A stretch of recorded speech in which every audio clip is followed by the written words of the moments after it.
Updated January 18, 2019, 8 hours 52 minutes and 58 seconds. Many Indonesians have taken to social media to express their disappointment at what they say was a lackluster presidential debate kicking off the race to lead the island nation of 250 million people. Key points: the first round of the Indonesia's presidential debate focused on law, human rights, terrorism, and corruption. Critics said the debate was less interesting because the candidates looked like they had memorized it. There will be 4 more round debates before the election taking place in April 2019. Indonesian netizens were tweeting with anticipation on Thursday night in the lead-up to the first debate ahead of April elections, sending hashtag. But as the debate between President Joko Widodo and opposition leader Prabowo Subianto kicked off, the mood seemed to change as many criticized both men for parroting speeches rather than devising punchy rebuttals. One social media user even compared it to a high school debate. "This is a debate, not a memorizing competition. They respond once to their opponent, and they are done. High school students are even better than this, and they do it in English," he posted on Twitter. When the leaders were questioned about their plans to prevent terrorism and radicalization, Mr. Subianto responded by blaming the issues on infiltration from overseas and local injustice. "I will support the de-radicalization program. I will invest heavily in pesantren, Islamic schools, teachers, and our people by improving their quality of life. They won't feel despair and hate the country," he said. After a similar answer from the opposing side, program commentators said the discussion between two candidates wasn't dynamic, as neither side was preparing follow-up questions to attack their opponent. "That's probably because they were not mastering the terrorism issues in Indonesia," a commentator said. Leaders facing off in election for second time, as has become the norm in Indonesian political campaigns. The leaders wore outfits matching those of their running mates, with Mr. Subianto and vice presidential candidate Sandiaga Uno arriving early to the venue in blue suits and maroon ties. Mr. Widodo and his running mate, wearing matching white shirts, arrived late due to one of Jakarta's notorious traffic jams. President Widodo, known widely as Joko, is running for a second term against Mr. Subianto, a former general who many accuse of a history of human rights abuses. This is the second time the two men have faced off in an election. In 2014, Mr. Widodo narrowly beat Mr. Subianto, gaining 53% of the vote. But after the election, many supporters of Mr. Subianto questioned whether Mr. Widodo was Islamic enough to lead the majority Muslim nation. This year, Mr. Widodo chose as his running mate 75-year-old Maruf Amin, head of the Indonesian Ulama Council, MUI, Indonesia's top Muslim clerical body.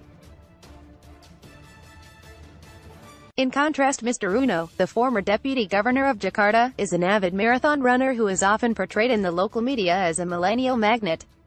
Religious matters appeared to be of particular interest to social media users, with a frenzy of posts pertaining to the pre-debate prayers of both candidates. Mr. Widodo's supporters tweeted that he prayed in the mosque with Mr. Amin before the debate. Others responded saying Mr. Subianto and Mr. Uno also prayed together, and they have asked for blessings from Islamic scholars. Local media reported both sides rehearsed for the debate, although they denied it.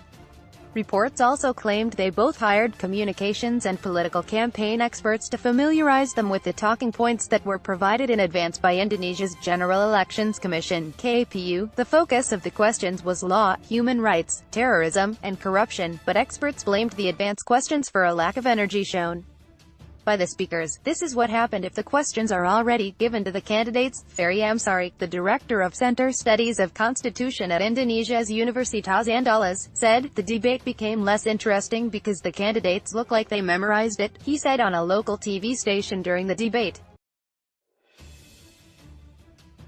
Praise among criticism. During his introductory speech, Mr. Widodo expressed his vision for Indonesia, reading what seemed to be a pre-prepared text.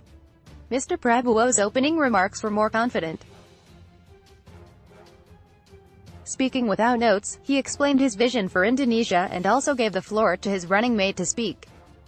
But his speech was criticized for repeating the key messages on his campaign materials. Despite the negative reviews, Mr. Widodo was praised for being more courageous in his rebuttals. Several times Mr. Widodo responded to his opponent saying, "Don't just accuse, give evidence, and lodge an official report," but many Indonesians were left disappointed when both candidates failed to fully address key issues such as military involvement in combating terrorism, the controversial ITE law, and the status of the Corruption Eradication Commission. There has been some speculation the two candidates agreed to stay away from controversial human rights issues.